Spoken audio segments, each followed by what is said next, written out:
नया सुलग ज्योति ब्रह्म गोदावरी मिलगी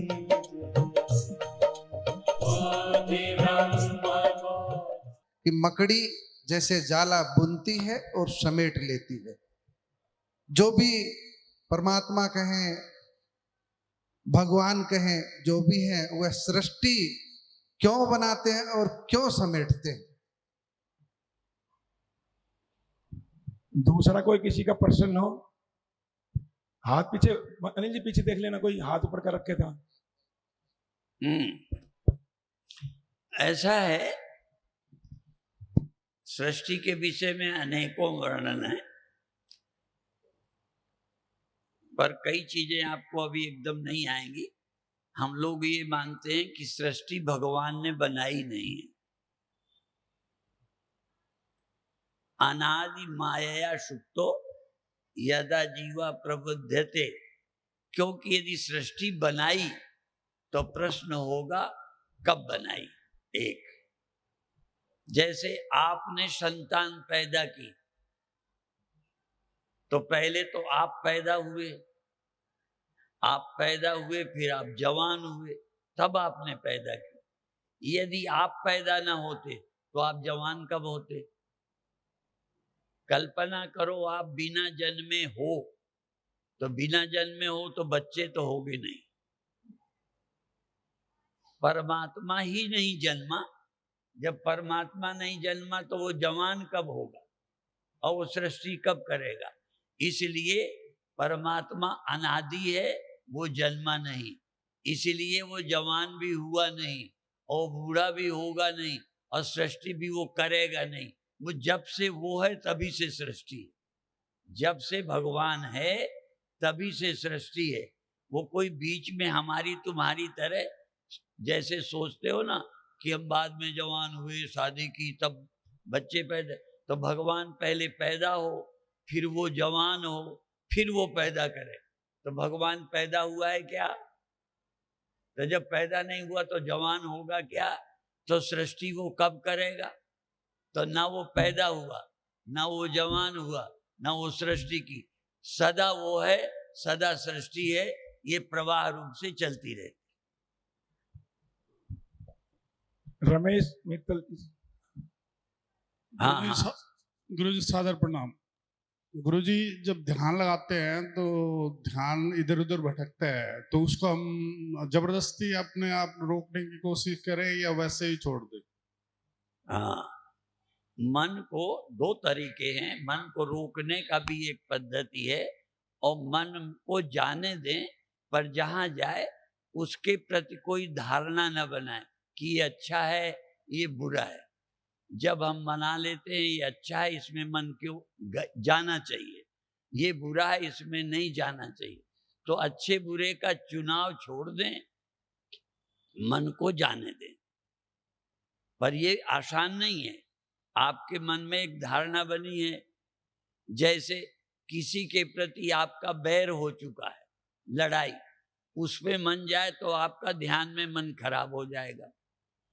आपको कहें भी कि उससे बैर न करो, जाने दो, तो दो बातें हैं, या तो मन को रोको और या निर्वैर रहो। कहीं भी मन जावे उसमें धारणा अच्छे बुरे की ना बनाओ। दो पद्धतियां हैं, तो जो आपको सुगम हो। और दूसरा ये है कि पहले मन को वहां ले जाओ जो हमारे आराध्य हैं, देवता हैं, उनमें ले जाओ, और कहीं जाए तो लौटा के उसी में लाओ। एक विधि ये है, तो जो आपको सुगम हो करिए, ठीक है। हाँ, हाँ जी। गुरुजी ओम, सादर प्रणाम आपके चरणों में।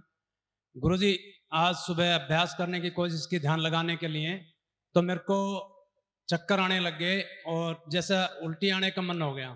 तो गुरुजी इसकी क्या वजह रही? उस शरीर में भी गड़बड़ी हो सकती है जिसके कारण ऐसा हुआ हो, पर कभी कभी ध्यान से भी होता है। उल्टी आ जाना, शरीर घूमने लगना, कई लोग सिर ऐसे ऐसे घुमाते हैं, तो घुमाएं तो घूमने दें। चक्कर भी आएंगे, उल्टी भी हो जाएगी, तो उससे विकार निकल जाएगा, घबराने की जरूरत नहीं है। एक आदमी ने ये भी पूछा था कि कई बार ध्यान में जब हम गहरे होते हैं तो भय आता है। ये भय से ही तो मुक्त होना है। एक न एक दिन शरीर छोड़ना है और ध्यान करते शरीर छोड़ना है। यदि आज ध्यान करते में ही छूट जाएगा तो क्या बुरा है, क्योंकि ध्यान करते भगवान की याद में शरीर छोड़ना होता है। अब आप ध्यान में बैठे हो तो ध्यान में डर लग रहा है, तो क्यों डरते हो? बल्कि ये सोचो, हे भगवान, यदि ध्यान में ही शरीर छूट जाए तो अच्छा है, जाना तो है ही एक दिन। तो अभय लाने की कोशिश करो। अभयम सत्व संशुद्धि, अंतःकरण में अभय आना, ये साधना का लक्षण है, भय नहीं करना। ठीक। और ओम नमो नारायण। ओम नमो नारायण। गुरु जी, रामचरितमानस में लिखा है, सुर नर मुनि जन की ये रीति, स्वार्थ लाग करें सब प्रीति। और गीता में उपदेश देते हुए कृष्ण भगवान ने कहा कि हे पार्थ, निस्वार्थ कर्म करो। वो निस्वार्थ कर्म कौन सा है जिसके द्वारा मुक्ति मिलती? असल में शरीर, एक भगवान ने ये भी कहा, शारीरम केवलम कर्म कुर्वन् नाप्नोति किल्बिषम्। शरीर की जरूरत पूरी करना ये कामना नहीं है, ये आवश्यकता है। कामना है मैं बड़ा बन जाऊं, कामना है मुझे ये हो जाऊं। तो ये जो कामना है ये नचाती है। तो कामनाएं न करके आवश्यकता की पूर्ति करो। और यदि करना ही है तो ये सृष्टि भगवान की है, उनके लिए सोचो। जैसे कोई आश्रम में, महर्षि अरविंद का भी एक आश्रम है, वहां कोई मालिक नहीं बनाते। महर्षि अरविंद को भी हमने पढ़ा, उनका सावित्री ग्रंथ पढ़ा, बहुत अच्छे योगी हुए हैं।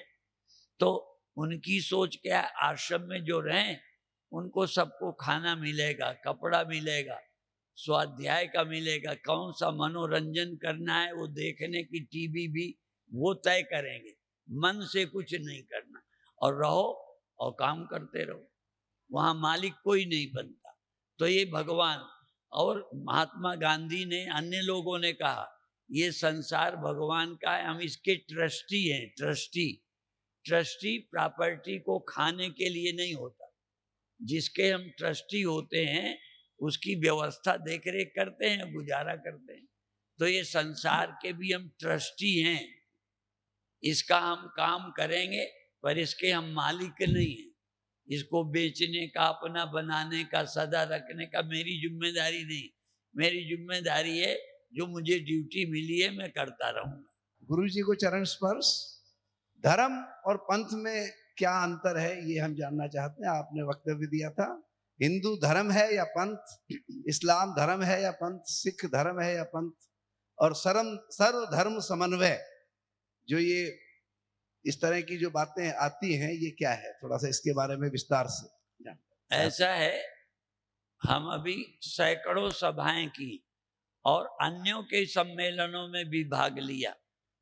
पहले ये कोई नहीं कहता था हिंदू धर्म की जय हो, हम लोग बोलते थे धर्म की जय हो, अधर्म का नाश हो। इस्लाम का नाश हो नहीं, ईसाई धर्म का नाश हो नहीं, धर्म की जय हो, अधर्म का नाश हो, और प्राणियों में सद्भावना हो, और भारत का कल्याण हो नहीं, विश्व का कल्याण। ये भारत के नारे हैं, और भारत के नारे यदि सृष्टि में लागू हो जाएं तो तमाम समस्याएं हल हो जाएंगी।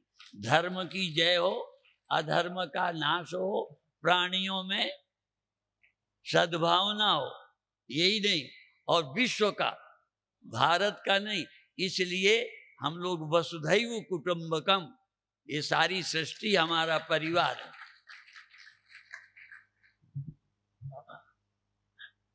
स्वामी जी नमस्कार, आप सबको नमस्ते। ये सब हम लोग जानते हुए भी, आप लोगों से भी सुनते हैं, खुद भी पढ़ते हैं, मगर जब इसे प्रैक्टिकल लाते हैं तो मुश्किल हो जाती है। यहाँ से निकलने के बाद वो प्रैक्टिस नहीं हो पाती है जो हम यहाँ सीख कर जाते हैं। हाँ, इसीलिए शुरू शुरू में ये संघ जब शाखाएं लगाते थे, अभी भी लगाते हैं, तो कई लोग नहीं निकलते थे, तो दरवाजे से निकल कर कहते थे भाई टाइम हो गया, चलो चलो चलो। तो कई लोग परेशान होते थे कि रोज आ जाते हैं। तो इसके लिए भी हमें ऐसी ही लगन चाहिए, जैसे शाखा के लिए हम लोगों को तैयार करते हैं, टाइम पे ले जाते हैं, ऐसे ग्रुप बनाकर ध्यान करो। अकेले में अभी नहीं लगता, एक दूसरे के कारण लग जाता है। अभी 4 लोग हो तो कीर्तन गाओगे, अकेले मंदिर में बैठ के कीर्तन भी नहीं गाते हो लोगों के। तो अभी हम सामाजिक हैं, इसलिए लोगों से मिल करके काम करेंगे तो ज्यादा सफल होंगे, फिर अकेले भी बनने लगेगा। और एक प्रशंसा हमने बहुत बार की, हम फतेहाबाद गए तो शाम को दूर घूमने जाते थे, लौटते थे तो एक खेत में मंदिर था, एक पुजारी आरती कर करके झूम झूम के आरती कर रहा था। हम 15-20 मिनट देखते रहे कि कोई और नहीं है, मंदिर और वो खुद है, लगा है आनंद से। तो जब तक हम समाज के कारण करते हैं तब तक हमें सहयोग की जरूरत है, कोई और हो। फिर अकेले करने लग जाएंगे तब बनेगा। अकेले बहुत कम लोगों का बनता है, अकेले लोग कीर्तन भी नहीं करते, 4 आदमी सुनते हैं, अकेले कोई नाचता नहीं, अकेले कोई नाच अकेले नाचो लो ध्यान लग जाएगा, क्योंकि आलस से ना आएगा। और एकाग्र होकर नाचोगे मन एकाग्र होगा, फिर बैठ जाओ, फिर लेट जाओ, जल्दी नींद नहीं आएगी। तो कुछ करो, करोगे तो मन चंचल कम रहेगा, करोगे तो आलस से कम आएगा। इसीलिए हम ध्यान की एक विधि और बताते हैं, पहले खड़े खड़े ध्यान करो। यदि खड़े खड़े गिरने का डर लगे तो पीठ दीवार से टिका दो और खड़े खड़े ध्यान करो, फिर धीरे धीरे बैठ जाओ, फिर थोड़ी देर बैठे बैठे करो, फिर लेट जाओ। शरीर को सुविधा देते जाओ, अंदर सावधान बने रहो, तो ध्यान कर सकते हो। अनेक विधियां हैं, अभी तो हम अब कभी फिर नंबर आ जाएगा, ठीक है, इन लोगों की इच्छा हो जाएगी, आप लोगों का प्यार रहेगा तो दोबारा फिर आएंगे, ठीक है। महाराज जी को सुप्रभात। अभी मेडिटेशन करते हैं तो शांति मिलती है, कुछ थॉट्स नहीं आते। मेरा प्रश्न ये है कि क्या कुछ नहीं सोचना ही मेडिटेशन है, या गाइडेड अनगाइडेड मेडिटेशन कौन सा आप सजेस्ट करते हैं? और मेडिटेशन से क्या अपेक्षा रखें, क्या नहीं कुछ सोचना और स्ट्रेस जो दूर हो जाता है, क्या यही उसका परिणाम है, या मेडिटेशन की नेक्स्ट स्टेज क्या है? धन्यवाद। पहले तो जैसे शादी करते हैं तो एक तो लोग सुख के लिए करते हैं और दूसरे सृष्टि चलाने के लिए करते हैं। ये जो परमात्मा ने मेल फीमेल बनाया है, सृष्टि चलाने के लिए बनाया है। लेकिन कभी कभी कई लोगों को सृष्टि नहीं चाहिए, फिर भी स्त्री चाहिए। तो ध्यान का भी प्रयोजन क्या है? ध्यान का प्रयोजन थोड़ी देर शांत रहना नहीं, ध्यान का प्रयोजन थोड़ी देर आनंद नहीं, ध्यान का प्रयोजन कुछ चमत्कार नहीं। ध्यान का लक्ष्य है सत्य का अनुसंधान, सत्यानुसंधान, आत्मानुसंधान। इसलिए शुरू में तो मन एकाग्र करो, शांत रहो, प्रकाश देखो, क्रियाओं का आनंद लो, लेकिन आनंद में नहीं, रसास्वाद नहीं। सत्य क्या है, सदा रहने वाला क्या है, उसमें और तुम में फर्क क्या है, ये विज्ञान ही लक्ष्य है, ध्यान लक्ष्य नहीं है। इसीलिए हमारे उज्जैन में एक आश्रम है, तो हमारे कमरे में लिखा हुआ था कि यदि ध्यान में भगवान भी आ जाए तो उसको भी हटा दो। क्यों? दिखने वाला भगवान नहीं, दिखने वाला भगवान मैं अलग हूं, मुझसे अलग है। पर जो देखने वाला भगवान है उससे न मैं अलग हूं न मुझसे वो अलग है। इसलिए ध्यान में यदि चमत्कार भी हो तो शुरू में वो अच्छे हैं, लेकिन वहां रुकना नहीं चाहिए। ध्यान हमको लक्ष्य तक पहुंचने के लिए है, इसलिए। और ध्यान के लिए सुनना जरूरी है।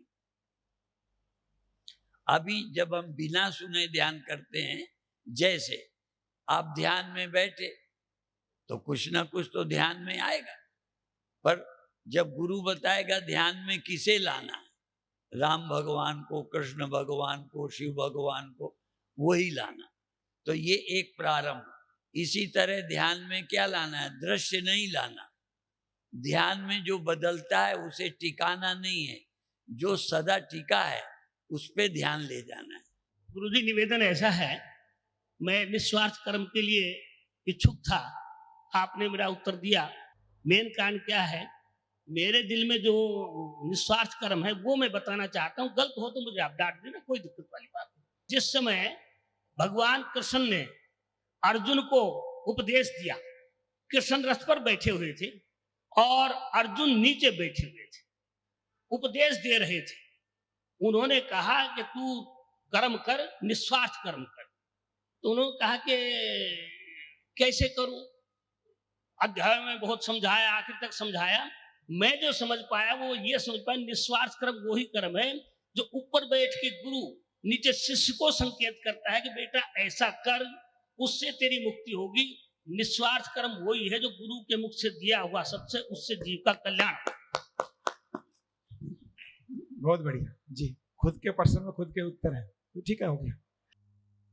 निष्काम कर्म यदि थोड़ा सीखना है तो माताओं से सीखना चाहिए। जब घर में कोई खाने वाला नहीं होता तो ये रूखा सूखा बना के खा लेती, पर औरों के लिए बढ़िया बनाती, अर्थात